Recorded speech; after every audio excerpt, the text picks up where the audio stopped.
రాష్ట్రంలో ఈ దాదాపు గత నెల రోజులుగా అంగన్వాడీ వర్కర్సు హెల్పర్సు అంగన్వాడీ కార్మికులు సమ్మెలోకి దిగిన విషయం, అలాగే ఆ నేపథ్యంలో ప్రభుత్వం వైపు నుంచి మేము ఒకసారి చర్చలు జరపడం, అంతకుముందు సిఎస్ గారి స్థాయిలో అధికారుల స్థాయిలో చర్చలు, తర్వాత గ్రూప్ ఆఫ్ మినిస్టర్స్ వాళ్ళ దగ్గర చర్చలు జరగడం, అందులో చాలా వరకు అంగీకరించి అమల్లోకి వచ్చి ఒక్క వేజెస్ దగ్గరికి సంబంధించినంత వరకు మాకు సమ్మతం కాదంటూ సమ్మెను కంటిన్యూ చేయడం అందరికీ తెలిసింది. దానికి సంబంధించే ఉన్న జీవో ఎస్మా తీసుకురావడం, ఎసెన్షియల్ సర్వీసెస్ వాటిని మెయింటైన్ చేయడానికి అవసరమైన ఆదేశాలు ఇవ్వడం, దాని మీద రకరకాల రాజకీయ భాష్యాలు, అలాగే వాళ్ళల్లో కూడా ఆవేదన వ్యక్తం కావడం, మా మీద ఎస్మా పెడతారా అనేది మేము చూస్తున్నాము గత 2 రోజుల నుంచి. ఈ నేపథ్యంలో ఈరోజు కొన్ని ఆడియో మెసేజ్లు కూడా వాళ్ళ గ్రూప్స్లో సర్క్యులేట్ అవుతున్నాయి చూసాం. ఎవరైతే చర్చలకు ఆ రోజు వచ్చారో నాయకులు, అంగన్వాడీ వర్కర్స్ నాయకులు మాతో చర్చలు జరిపారు, వాళ్ళు ఆడియో మెసేజెస్ ఉంటే విన్నాం. అందులో ప్రధానంగా నాకు కనిపించింది రాజకీయ కోణం ఎక్కువ కనిపించింది. ఈ నాయకులు, అంగన్వాడీ వర్కర్స్ నాయకులు వాళ్ళు రాజకీయం చేస్తున్నారని నేను అనట్లేదు, కానీ వెనక ఉండి నడుపుతున్నవారు కానీ, ఏ యూనియన్లు అయితే ఉన్నాయో, ఏ పార్టీలకైతే అనుబంధం ఉన్నాయో ఆ పార్టీలు కానీ, అవి అయితే రాజకీయపరమైన అజెండాతోనే చేస్తున్నాయనేది ముందు నుంచి తెలిసినప్పటికీ ఈరోజు వీళ్ళ మెసేజ్లో అది బహిర్గతమైంది. దీని రిపర్కషన్స్ ఇవి ఎంతవరకు ఉంటాయనేది ఆలోచించడం కంటే, ఇంతమంది ఉన్నాం కదా, 1,00,000 మందిమి, మనం అనుకున్నది రాకపోతే ప్రభుత్వాన్ని అయినా దించేంతవరకు పోగలం అనే ధీమా బయట నుంచి ఆర్గనైజ్ చేస్తున్న నాయకులు లేదా పార్టీల నుంచి ఉందని వాళ్ళ మాటల్లోనే వ్యక్తమవుతుంది ఆడియో ఇది వింటే. ఎగ్జాక్ట్లీ మేము ఏదైతే భయపడుతూ వచ్చామో, వాళ్ళను హెచ్చరిస్తూ వచ్చామో అంగన్వాడీ ఉద్యోగులు, అదే ఫైనల్గా జరుగుతుంది. నేను చెప్పదలుచుకున్నది ఒకటే, మేము అంతకుముందు అడ్రస్ చేసిన ఏవైతే సాల్వ్ కాగలిగినవన్నీ చేసుకుంటూ వచ్చాము, ఏదైతే ఇమ్మీడియట్ ఈ టర్మ్లోనే ఇప్పుడు చేయడం కుదరదు కాబట్టి తర్వాత భవిష్యత్తులో దాని గురించి, ఇది ఎన్నికల సమయం, ఎన్నికలు వస్తున్నాయి, అయిపోయాక తర్వాత మాట్లాడదాం, దాని గురించి ఏదైనా సానుకూలంగా చేయడానికి ప్రశ్న యాజ్ ఆఫ్ నౌ అయితే చేయలేమని చెప్పారు. అది ఏదో బెదిరించడానికో, వాళ్ళు ఎట్లయితే సమ్మె అనేది బెదిరించడానికి మేము చేయట్లేదు అంటున్నారో, నిజంగా చేయట్లేదు కూడా అని ఇన్నాళ్ళు అనుకున్నాం, కానీ ఇప్పుడు చూస్తే అది కనిపిస్తుంది. అలాగే ఇటు ప్రభుత్వం వైపు నుంచి కూడా ఉన్న పరిస్థితిలో ఇంతకంటే ఇప్పుడు పెంచడం కుదరదు, నెక్స్ట్ ఖచ్చితంగా వచ్చే సంవత్సరం దాన్ని తప్పకుండా ఆలోచిస్తాం ఉన్నప్పుడు అందులో కూడా అంత నిజాయితీ ఉంది. వాళ్ళ డిమాండ్లో ఎట్లయితే నిజాయితీ ఉందో, లేదా వాళ్ళు రాజకీయాలకు అతీతంగా తమ సమస్యను ప్రభుత్వానికి విన్నవించుకున్నారో, ఇటు ప్రభుత్వం వైపు నుంచి కూడా అదే నిజాయితీతో చెప్పారు. అది మేము రాజకీయం కోణంలో అది జరగకుండా చేయడం కోసం భ్రమలో పెట్టడానికి ఏదైనా మాట్లాడి ఉంటే డిఫరెంట్, కానీ ఆ రోజుకు ఈ రోజుకు అదే స్టాండ్. ఆ రోజు కూడా ఇదే చెప్పాం, ఇట్లే సమ్మె చేస్తూ ఎంతకాలం అని ఇది ఉంటారు ఒకటి. రెండవది, ఇంకో పక్క దీని మీద, ఈ ప్రోగ్రాం మీద, అంగన్వాడీ ప్రోగ్రాం మీద లక్షలాది మంది పిల్లలు, బాలింతలు, గర్భిణులు, మహిళలు డిపెండ్ అయి ఉన్నారు, కుటుంబాలు డిపెండ్ అయి ఉన్నాయి. వాళ్ళకిచ్చే ఫుడ్ కానీ, రేషన్ కానీ, రెగ్యులర్ సప్లైస్ కావాలి, మళ్ళీ మంత్ వచ్చింది, అది మొదలవుతుంది, దానికి అవసరమైన ఏర్పాట్లు జరగాలి. అంటే ఎక్కడో ఒక పాయింట్ దగ్గర గవర్నమెంట్ ఆ ప్రత్యామ్నాయ ఏర్పాట్లు చేసే ప్రయత్నం చేయడమో లేక మిమ్మల్ని మీకు నచ్చజెప్పి చేయించడమో ఏదో ఒకటి చేయాలి. ఆ నచ్చజెప్పే ప్రయత్నమే ఇంతకాలం జరుగుతూ వచ్చింది.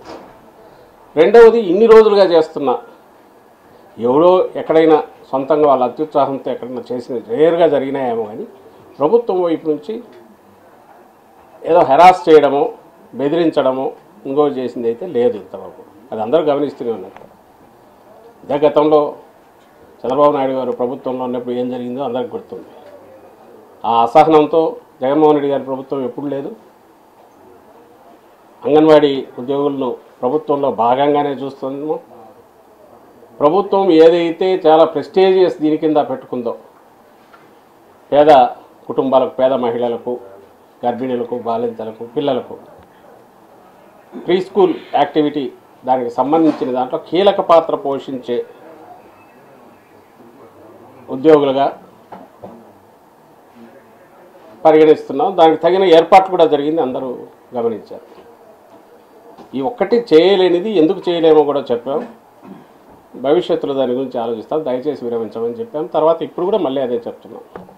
కానీ ఈరోజు చూసిన మెసేజ్లో చూస్తే జైలుకైనా పోతాం, ఇంకా ఏదైనా చేస్తాం, కానీ దీన్ని అయితే మనం కొనసాగించాలి అని చెప్పడం, దీని వెనుక మనకు జాతీయ పార్టీల మద్దతు ఉంది, వేరే రాజకీయ పార్టీలు కూడా మద్దతు ఇస్తున్నాయి, బరి కావాల్సిన అవసరం లేదనడం. అలాగే లాయర్లు కూడా వచ్చారు, లీగల్ కూడా ఫైట్ చేస్తామన్నాం. ఇవి ఇవి ఇవి ఎక్కడికి తీసుకుపోవు. ఇంకా సమస్యను ప్రెసిపిటేట్ చేసి మీకు ఏదైతే ధీమా ఉందో దానివల్ల వీళ్ళు ఏదైతే ఇచ్చారో దాని మీద వాళ్ళు చేయగలిగింది కూడా ఏమీ లేదు. ప్రత్యామ్నాయ ఏర్పాట్లు అయితే జరుగుతాయి, జరక్క తప్పదు. ఎందుకనేది కూడా చెప్తున్నాం. ఎందుకంటే ఇది మీరు ఎవరైతే డెలివరీ చేయాల్సిన సర్వీసెస్ ఉన్నాయో అవి రిసీవ్ చేసుకోవాల్సినవి లక్షలాది కుటుంబాలు ఉన్నాయి. వాటిని గురించి ప్రభుత్వం పట్టించుకోవాలనే విషయం గమనించి ఈ రాజకీయ అజెండాకు బలి కావద్దు అని అందరికీ మరోసారి విజ్ఞప్తి చేద్దామని ముందుకు వచ్చింది. ప్రభుత్వంలో భాగంగా ఉన్నారు, సేమ్ మున్సిపల్ ఉద్యోగులు కూడా అంతే. వాళ్లకు చెప్పాం, సాల్వ్ చేయగలిగినవి చేస్తాం, ఇప్పుడు చిన్న చిన్నవి ఉంటే చేస్తామంటున్నాం. వాళ్లకు తెలుసు, మున్సిపల్ ఉద్యోగులు కూడా తెలుసు. ఇవి ఇవి ఇవి ఎసెన్షియల్ సర్వీసెస్, ఇవి అత్యవసరమైనవి. ఎంటైర్ సివిక్ లైఫ్ను లేదా పేద కుటుంబాలను డిస్టర్బ్ చేసేవి. వాటిని ఎలాంటి భంగం కలిగినా ప్రభుత్వం బాధ్యత అవుతుంది. మీరు కూడా ప్రభుత్వంలో భాగం కాబట్టి అడగడం బాగుంది.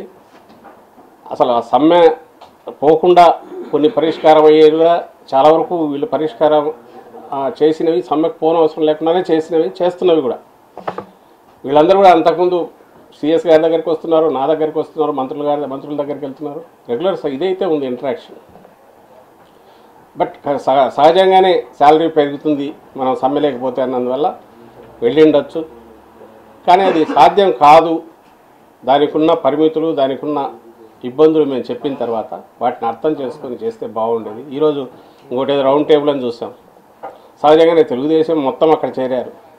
వీళ్ళందరూ ఎవరంటే జగన్మోహన్ రెడ్డి గారిని టార్గెట్ పెట్టుకుని ఏదో ఒక రకంగా పొలిటికల్ మైలేజ్ పొందాలనుకునే వాళ్ళు. తప్పు కాదు, వాళ్ళకి ఇది ఉంటుంది, వీళ్ళది తప్పు కాదు. అది ఎన్నికల్లో రేపు ఎలాగూ అలాంటి నిర్ణయం తీసుకోవాలని అది ఎవరి ఇష్ట ప్రకారం వాళ్ళు ఓటు వేస్తారు, దట్స్ డిఫరెంట్ ఇష్యూ. కానీ గవర్నమెంట్ యాక్టివిటీ ఏదైతే ఉందో లేదా ప్రజలకు, పేద ప్రజలకు అందించాల్సిన ఇది కానీ, లేదా మున్సిపల్ వర్కర్స్ విషయంలో అయితే పారిశుద్ధ్యం అంటే సివిక్ లైఫ్కు, పౌర జీవితానికి సంబంధించినంత వరకు ఎఫెక్ట్ అయ్యే రకంగా అది కంటిన్యూస్ చేయడం అయితే దాన్ని రిజాల్వ్ చేయకుండా ప్రభుత్వం ఊరకైతే ఉండలేదు. అది జరిగినప్పుడు సహజంగా అన్ని వైపులా నష్టం జరిగే ఇది ఉంటే దానివల్ల ఎవరికి ఉపయోగం లేదని చెప్పడం నా ఉద్దేశం. అది గతంలో కూడా చెప్పాం, మళ్ళీ చెప్తున్నాం. దయచేసి అర్థం చేసుకోవాల్సిందిగా కోరుతున్నాం. దాని ప్రకారం ఇప్పటికీ డోర్స్ ఆర్ ఓపెన్, వాళ్ళు చేయొచ్చు. వాళ్ళు దాన్ని ఏమంటారు, ఉద్యమం కానీ సమ్మె కానీ ఏది చేసినా దానికి ప్రాపర్ ప్రొసీజర్ ప్రకారమే నోటీసులు ఇవ్వడం ఏదో జరుగుతుంది, చూస్తారు. ఎవరి మీద ఎలాంటి దురుసుగా ఇచ్చేయొద్దని సంబంధిత పోలీస్ డిపార్ట్మెంట్ కానీ మిగిలిన వాళ్ళకు కూడా ఆదేశాలు వెళ్ళాయి. ఓన్లీ థింగ్ ఈజ్ ప్రత్యామ్నాయ ఏర్పాటు చేయకపోతే ఈ సప్లై ఏదైతే ఉందో చేయాల్సిన డిస్ట్రిబ్యూషన్ కానీ మిగిలినవి, అలాగే పిల్లలను చూసుకోవడం, వీటి యాక్టివిటీకి సంబంధించినంత వరకు ఇబ్బంది వస్తుంది కాబట్టి ప్రత్యామ్నాయ ఏర్పాటు చేసేటప్పుడు ఎవరైనా అడ్డం వస్తే సహజంగానే దాని మీద ప్రభుత్వం చర్యలు తీసుకోవాల్సి ఉంటుంది. అంతకుమించి వీళ్ళు సమ్మె చేస్తున్నందుకో లేదా రకరకాలుగా వాళ్ళు పరుషంగా మాట్లాడుతున్నందుకో లేక మేము ప్రభుత్వాన్ని దించుతామన్నందుకో అలాంటి వాటికి అయితే ఎవరు దురుసుగా ప్రవర్తించరు. ప్రభుత్వం వైపు నుంచి పూర్తి సమయవంతం ఉండమని ముఖ్యమంత్రి గారు చెప్పారు. గత ప్రభుత్వం అలా కాదు. కానీ బాధ ఏంటంటే ఆ మాటల్లో జైళ్ళకైనా వెళ్దాం ఏదైనా చేద్దాం అనడానికి ఇది డీల్ చేస్తున్నది ప్రభుత్వంలో అంతర్భాగమైన మీరు ప్రభుత్వం మీదే ఇది చెప్పి చేయడం అంటే చేయగలిగితే ఇప్పటికీ చేసేవాళ్ళం చేయలేని పరిస్థితి ఉన్నట్టు అర్థం చేసుకోమని ఇటుపక్క అడుగుతుంటే ఇది తెగేంత వరకు లాగడం అనేది కరెక్ట్ కాదు. ఆ తెగేంతవరకు లాగడము తెంచడం అనేది మీ వైపు నుంచి వద్దు, ఇటువైపు నుంచి ఆ ప్రయత్నం అలాంటి ఇది ఉండనే ఉండదు. గవర్నమెంట్ వైపు నుంచి మీరు చేయొద్దని ఉద్యోగులందరికీ విజ్ఞప్తి చేస్తారు. ప్రభుత్వం వైపు నుంచి ఒక ప్రొవోకేషన్ వచ్చింది అనే విమర్శకు ఏం చెప్తారు? అది ఎసెన్షియల్ సర్వీసెస్ కాదా అమ్మా? ఎసెన్షియల్ సర్వీసెసే కదా. కాదని ఎట్లా అనుకుంటారు నాకు అర్థం కావట్లా. ఇది కానీ రేపు మున్సిపల్ దీని కానీ పెడితే అక్కడ కానీ ఇవి ఎసెన్షియల్ సర్వీసెసా కాదా? ఎసెన్షియల్ సర్వీస్ కాకుండా పెడితే అనుకోవచ్చు. కాదని మేము అనుకున్నామంటే కాదని అనుకోవడానికి ఎట్లా? దానికి ఉంది, ప్రొవిజన్ ఉంది కాబట్టి. అండ్ ఈరోజు లక్షలాది కుటుంబాలకు వీళ్ళకి చేరాల్సినవన్నీ చేరకుండా పోతే, ఆ పిల్లలకు అందాల్సినవన్నీ అందకుండా పోతే అది నష్టం ఎవరికి జరిగేది? నాట్ ఓన్లీ బడ్జెటరీ ఇది కాదు, ఇప్పుడు వచ్చినవైనా సప్లై చేయకపోతే, మనం అనుకున్న ప్రభుత్వం అనుకున్నది చేయకపోతే, ఆ చేయాల్సిన అంగం ఏదైతే విభాగం ఏదో ఉందో అది పని చేయకపోతే, ఒక ఎసెన్షియల్ సర్వీసెస్ ఫెయిల్ అయినప్పుడు దానికి సంబంధించినంత వరకు ప్రభుత్వం దాని బట్టి మూవ్ కాక కుదరని పరిస్థితి ఉంటుంది కదా. దాన్ని ఎందుకు అర్థం చేసుకోరు అంటున్నారు. లేదు మీరు మన చంద్రబాబు నాయుడు గారు చెప్పమనండి, ఇది ఎసెన్షియల్ సర్వీస్ కాదు, వాళ్ళ ఉన్నన్నాళ్ళు రోడ్డు మీద ఉన్నామని చెప్పండి. మీరు ఒకవేళ పెంచకపోయినా కూడా, అలాగే పిల్లలకు అందకపోయినా పర్లేదు, అలాగే ఆ పేద తల్లులకో గర్భిణీలకో బాలింతలకు వాళ్ళకు ఈ గవర్నమెంట్ సపోర్ట్ అందకపోయినా పర్లేదు అని అంటారా? వాళ్ళు అనేది ఒకటే, అడిగింది ఇచ్చేసేయండి వాళ్ళు వెళ్తారు కదా అని అంటారు. పోనీ ఆయన ఏ రోజన్నా చంద్రబాబు నాయుడు ఆ రోజు ఇచ్చాడా? ఆయన ఎప్పుడు జగన్మోహన్ రెడ్డి గారు పాదయాత్రలో చెప్పిన తర్వాత అలాగే ఎన్నికల ముందు పెంచాడు. ఇటువైపు నుంచి ఏదైతే హామీ ఇచ్చామో జగన్మోహన్ రెడ్డి గారు రాగానే నెక్స్ట్ మంత్ దాన్ని తెలంగాణతో ఈక్వల్గా చేశాడు. తెలంగాణ దీనికి మించి పెంచాడు. ఆ తర్వాత 2 ఏళ్లకు ఎప్పుడో తెలంగాణ ప్రభుత్వం మళ్ళీ పెంచింది. దాన్ని పెట్టుకుని అక్కడ పెంచారు కాబట్టి ఇక్కడ మాకు పెంచాలన్నారు. అవి ఇప్పుడున్న పరిస్థితిలో రాగానే ప్రామిస్ చేసింది ఇచ్చేసాం కాబట్టి నెక్స్ట్ చూస్తాము. ఇప్పటికీ బడ్జెటరీ ఇది కానీ మిగిలిన వాటికి కానీ అంత కుదరదు, ఎన్నికలు కూడా వస్తున్నాయని చెప్పాము. So with all due seriousness పరిశీలించి చేయగలిగినవన్నీ 62 62 ఏళ్ళకి కానీ మిగిలినవన్నీ చేస్తూ వచ్చాం. అలాగే రిటైర్మెంట్ టైంలో సుప్రీంకోర్టు డైరెక్షన్ ఇచ్చింది, అంటే గైడ్లైన్స్ వచ్చేంత వరకు పెంచుతామన్నాం. ఇవన్నీ జరుగుతున్నాయి. ఇది ఒక్కదాని దగ్గరే అవుతుంది. అది కూడా అన్యాయంగా అడిగినారు మేము ఆ రోజుల్లో, ఇప్పుడు చెప్పట్లే. బట్ ఇటువైపు నుంచి దాన్ని పెంచలేని పరిస్థితి ఉంది, దాన్ని అర్థం చేసుకోండి అని చెప్పాము. దాన్ని అది మేమేదైనా కమ్యూనికేట్ చేయడంలో ఇదే ఉన్నా, ఈ డిలే జరుగుతున్న నాళ్ళు ఇన్నాళ్ళు వాళ్ళు సమ్మె చేస్తున్నా ఎలాంటి కఠిన చర్యలు కానీ అవి లేనప్పుడు దాన్నైనా పాజిటివ్ స్పిరిట్తో చూసి ఇప్పటికే వచ్చి ఉండాల్సింది.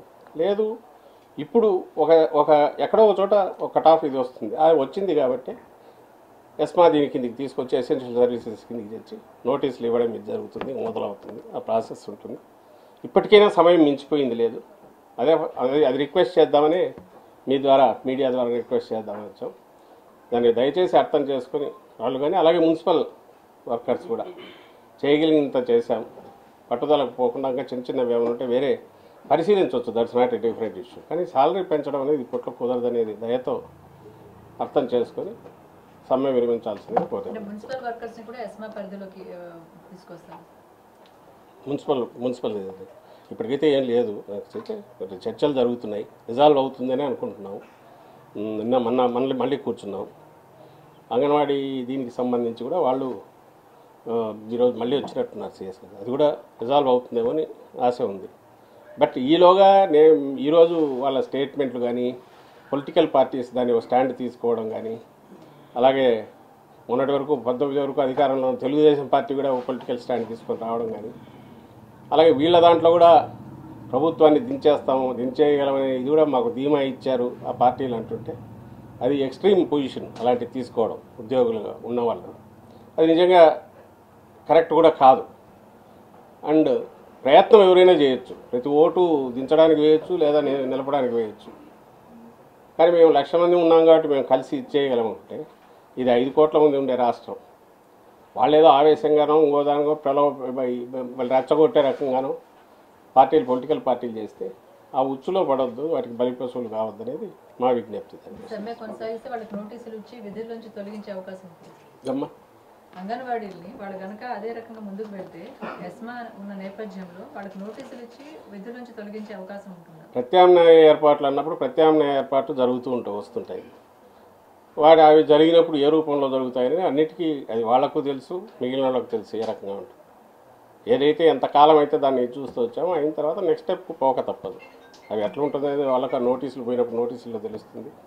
ఆల్రెడీ వద్దని చెప్తున్నారు.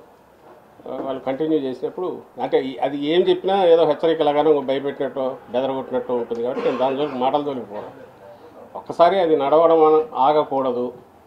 ఇంతకాలం సఫర్ అయింది, ఆ సిస్టమ్ ఆగకూడదు. ఇప్పుడైనా దాన్ని మళ్ళీ గాడిలో పెట్టాలి అనుకున్నప్పుడు అది బిల్లన్నా చేయాలి, ఆల్టర్నేటివ్ అరేంజ్మెంట్స్ అన్నా చేయాలి. వాళ్ళని చేయమంటున్నాం, చేయనప్పుడు ఆల్టర్నేటివ్ అరేంజ్మెంట్స్ చేస్తున్నప్పుడు అది ఖచ్చితంగా that will lead to heart burn. కొంచెం ఇబ్బంది అవుతుంది, అందరికీ ఇది అవుతుంది. ఆ పరిస్థితి వద్దు, ఇటు వద్దు అటు వద్దు, తెచ్చుకోని అవసరం లేదనేది మా ఫైనల్ రిక్వెస్ట్ చేస్తుంది. ఏం లిస్ట్ అమ్మా? ఏది అసెంబ్లీ నియోజకవర్గం, లోక్సభ నియోజకవర్గం. అవునా, వస్తుందమ్మా. తొందరగా చెప్తా, మీకు ముందే చెప్పే ఇష్యూ చేస్తాం. ముందే ఫస్టే చెప్పాము, ఎన్ని అవసరమైతే అన్నీ ఉంటాయి. అది 3rd డేనా 4th ఎక్కడో చోట అయితే అవుతుంది. ఒకటి గమనించమని మేము రిక్వెస్ట్ చేస్తున్నాం ఏంటంటే, ఈ మధ్య ఆయన చంద్రబాబు నాయుడు ఎక్కడ పోయినా కూడా ఏదో ఈ చెత్త తీసుకుని ఎక్కడ పెడితే ఇది అవుతారా, ఇంకా అదేమంటారు ఇక్కడ పోతే ఇంకోటి పెడతారు, ఓ కామెంట్ చేస్తున్నారు. ఆయన చేసి కానీ అసలు ఇంతకుముందు కూడా క్వశ్చన్ వేసాం, ఆయన ఎన్ని మార్పులు చేశాడు మీ అందరికీ తెలుసు, అందరికీ తెలుసు. ఆయన నోరో ఏదో మరి అర్థం కాదు, కానీ ఆయన ఏం మాట్లాడుతున్నాడో ఆయనకు తెలుసో తెలియదో, లేదా ఆయన కానీ ఆయన చూసి ఆయన కొడుకో లేదంటే ఆ పార్టీ నాయకులు ఆయన వచ్చిందే తన దీని నుంచి నేటివ్ కాన్స్టిట్యున్సీ నుంచి ఇంకో కాన్స్టిట్యున్సీకి పోయినాడు. తన కొడుకు వచ్చి ఇక్కడ మంగళగిరిలో సంబంధమే లేని మంగళగిరిలో పోటీలో దిగాడు.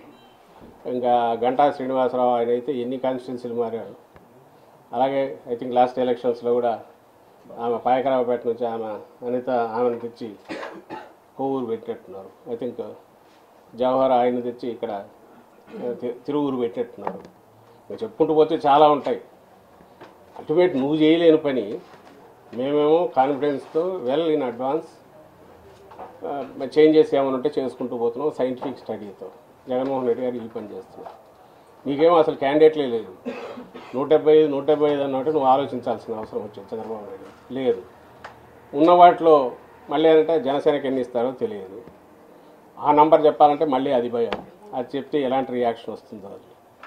సో ఆ గందరగోళంలో కొట్టుకుంటున్నా ఆయన ఇటుపక్క నిబ్బరంగా కాన్ఫిడెన్స్తో మేము అడుగులు వేస్తుంటే జగన్మోహన్ రెడ్డి గారు ఇంకా తట్టుకోలేక ఏదో కామెంట్ చేయాలి. కాబట్టి మీరు అడుగుతారు, ఏం సార్ వాళ్ళంతా రెడీ అవుతున్నారు, మీరు ఎలక్షన్ల దగ్గరికి వచ్చినా మీరేం చేయలేకపోతున్నారు, మీరు అడుగుతారు కాబట్టి మీడియాలు దాన్ని ముందే ప్రియం చేయడానికి ఆయనే ఇలాంటి అవాకులు జవాకులు ఆయన వెళ్తున్నారు వరుస పెట్టేసి. What we're doing is perfectly correct and any రాజకీయ పార్టీ అయినా చేస్తున్నది. సో అందులో మేము ఇన్ అడ్వాన్స్ చేస్తున్నాము. సో దట్ ఆ డస్ట్ సెటిల్ అయ్యి ఎవ్రీథింగ్ నార్మల్ వస్తుంది, మా టీం పర్ఫెక్ట్గా ఉంటుంది, మా కాన్ఫిడెన్స్. అది ఆయన ఎందుకు చేయలేకపోతున్నాడో ఆయన చెప్పాలా చంద్రబాబు నాయుడు గారు. సో ఆయనకు చేత కావట్లా. రెండవది లేరు, ఉన్నవాళ్ళు ఆల్రెడీ మొదలు పెడుతున్నారు. నిన్న మొన్న ఇక్కడ విజయవాడలో జరిగినట్టుంది, నిన్న ఎక్కడో బద్వేల్లో లాస్ట్ టైం కంటెస్ట్ చేసిన అతను స్టేట్మెంట్ ఇచ్చాడు. అవి చూసుకొని మేము వాటి గురించి మాట్లాడట్లా, ఎందుకంటే సహజంగానే ఉంటాయి ఏ పార్టీలో. మేమేమో వీళ్ళు చంద్రబాబు నాయుడు కానీ ఆ పార్టీ కానీ ఆ ఎల్లో మీడియా కానీ మా దగ్గర ఎవరైనా కొంచెం ఇది అయిపోతే మొత్తం కంప్లీట్ కేయాస్ వచ్చినట్టు, వైఎస్ఆర్సీపీ ఏదో అయిపోయినట్టు వాళ్ళు ప్రచారం చేసి సంబరపడిపోతున్నారు. కానీ ultimately you have already failed. Earlier you failed the state Chandrababu Naidu, and now also as a party కూడా వాళ్ళు ఫెయిల్ అయ్యారు. ఫెయిల్ అయినందుకే ఆయన పవన్ కళ్యాణ్ గారి వాళ్ళ గడ్డం పట్టుకొని తనను మోసి మళ్ళీ సీఎం పదవిలో కూర్చోబెట్టమని ఆయన పట్టుకున్నారు. పోనీ అక్కడ ఎన్ని ఇస్తారో కాన్ఫిడెంట్గా చెప్పలేకుండా ఉన్నాడు. ఆ గందరగోళం వాళ్ళని వాళ్ళు తెలుసుకోగలిగితే లేదా తెంచుకొని ఒక స్పష్టత వాళ్ళు రాగలిగితే అప్పుడు వాళ్ళు పోటీలోకి వస్తే నిజంగా ఒక పోటీ ఉన్నట్టు మేము ఫీల్ అవుతాం. మా వరకు మేము election any election is we're appealing to public. ఆ పోయేటప్పుడు ఓ స్పష్టత ఉండాలి. మా విధానాలకు స్పష్టత ఉంది. జగన్మోహన్ రెడ్డి గారి లైన్ ఆఫ్ థింకింగ్కు, ఆయన విశ్వసనీయతకు, పార్టీకి, ఇంక్లూడింగ్ మేము ప్రజెంట్ చేసే 175 టీంకు ఆ విశ్వసనీయత స్పష్టత ఉంది. కాబట్టి ఖచ్చితంగా అవతల ఎవడొచ్చినా మేము రెడీగా, లేదా అందరు కట్టకట్టుకొని వచ్చినా రెడీగా ఉండేంత ధీమాతో మేము ఉన్నాం. కాబట్టి అది ప్రజలు కూడా అర్థం చేసుకున్నారు. కాబట్టి whatever we're doing, wrong interpretations ఏమొచ్చినా వాటిని నమ్మొద్దని విజ్ఞప్తి చేస్తాం.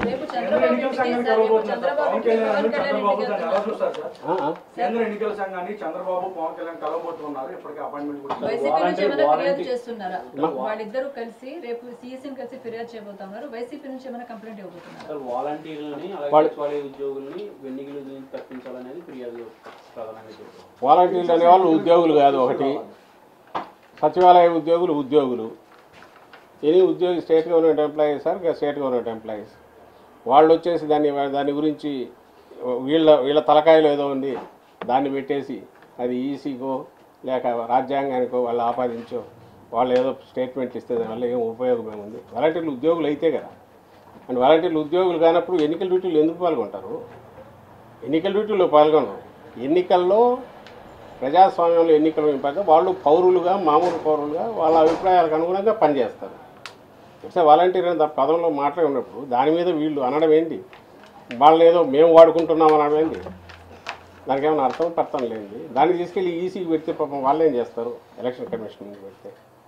So that is entirely there. అంటే నేను కూడా రాంగ్ ఇది ఇవ్వడానికి ట్రై చేస్తున్నాను వీళ్ళు. ఇప్పుడు కాదు, 4-5 నెలల నుంచి మొదలుపెట్టారు. ఎలాగో పుట్టి మునిగింది అని తెలుసు. రేపు ఎన్నికల్లో ఇంకా ఆ అకౌంట్ ఓపెన్ అవుతుందో లేదో డౌట్ వాళ్ళకు. 23 కూడా వచ్చే ఛాన్స్ లేదు. సో ఇప్పుడు నుంచి ఒక గ్రౌండ్ ప్రిపేర్ చేసుకుంటున్నారు. నిజంగా చేస్తున్నది వాళ్ళు. మేము ఆధారాలతో సహా చూపించాం. ఏదో myparty.com ఏదో పెట్టుకున్నారు, దాంట్లో అంతా ఎక్కించుకుంటున్నారు. పర్సనల్ డేటా కలెక్ట్ చేస్తున్నారు. ఇళ్లలోకి వెళ్తే కొంతమంది గొడవలు కూడా చేశారు. మా పర్సనల్ డేటా మీకు ఎందుకని ఇవి అందరికీ తెలిసినది. ఈ ఆధారాలతో సహా మొత్తం పెట్టారు. అలాగే వాళ్ళ సంబడి ఎవరినో అపాయింట్ చేసుకుంటే అతను లక్షలు అంటే ఆల్మోస్ట్ దాన్ని ఏమంటారు, ఎలక్ట్రల్ రోల్స్ కంప్లీట్గా ఇచ్చినట్టు ఇచ్చారు. ఇవన్నీ బోగస్ ఓట్లని. అవి కిందికి పంపిస్తే లక్షల్లో అవన్నీ జెన్యున్ ఓట్లని మళ్ళీ కింది నుంచి పైకి వచ్చింది. కానీ వాళ్ళు రావాల్సిన ప్రచారం ముందు ఏదో చేయాలనుకుంటారో అదైతే కొట్టేశారు. ఇగో ఇన్ని లక్షలు బోగస్ ఓట్లని మేము ఇచ్చామని. కానీ చేస్తున్నది ఎవరంటే హైదరాబాద్ నుంచి అదేది వాళ్ళు ఫ్లెక్సీలు పెట్టి మరి తెలంగాణ ఎలక్షన్ కాగానే ఫోటోలతో సహా ఇచ్చాము ఎలక్షన్ కమిషన్. ఇక్కడ అయిపోయింది కదా, అక్కడికి పోదండి అని చెప్పి అందరికి పిలిపించారు. మీరు చూసింటారు సోషల్ మీడియాలో కూడా వాటి రండి మేము ఆర్గనైజ్ చేస్తామనేది వచ్చాయి. ఏది ఇక్కడ ఓటర్ రిజిస్ట్రేషన్ చేయిస్తాము. బరి తెగించి ఆ బండగా ఆ రోజు చేసినారు. ఈరోజు ఇప్పటికి అపోజిషన్లోనూ కూడా చేస్తున్నారు. తెలిసినవే ఆ విద్యలు తెలుగుదేశం పార్టీ. కానీ కంప్లైంట్లు మాత్రం మొత్తం మా మీద పెట్టి అక్కడ నుంచి ఇక్కడి వరకు వదలలేసిన నుంచి కట్టలు ఇస్తున్నారు. ఎందుకంటే నేను అనుకోవడం అయితే ఈ రేపు పోయిన తర్వాత ఎందుకు పోయినారంటే అది అంతకుముందు ఈవీఎంల మీద పడినాడు. ఒకసారి ఓడిపోతే ఈవీఎంల మీద, ఓటర్ లిస్ట్ మీద ఇవి చూపించి మేమంతా చేసి చేసినామని చెప్పడానికి ఒక సాకు కోసం ఇదంతా చేస్తున్నారని మేము అనుకుంటాం. రేపు ఏపీ ఎన్నికల్లో షర్మిల గారికి పూర్తి స్థాయిలో సహకరిస్తామని రేవంత్ గారు అన్నారు. ఏపీ ఎన్నికల్లో షర్మిల గారికి సహకరిస్తాము, పూర్తి సహకారం అందిస్తాను రేవంత్ గారు. అది సీఎం జగన్ గారు నాకు విషయం చెప్పలేదు. ఎక్కడొచ్చింది? ప్రెస్ కాన్ఫరెన్స్లోనగా ఇంటర్వ్యూలో. ఎవరు ఇంటర్వ్యూ? ఎవరు? ఏబిఎన్. ఆయన ఈయన కూర్చొని కోఆర్డినేటర్ మాట్లాడుతున్నప్పుడు ఎట్లాగా ఏమొస్తాయి సమాధానం? ఏ రావాలనో అదే వచ్చింది. ఆయన స్పష్టత ఆయనకు ఉంది, రాధాకృష్ణ స్పష్టత ఆయనకు ఉంది. అదే ఆ స్క్రీన్ మీద కనపడి ఉంటుంది. దాని మీద ఏం కావాలి.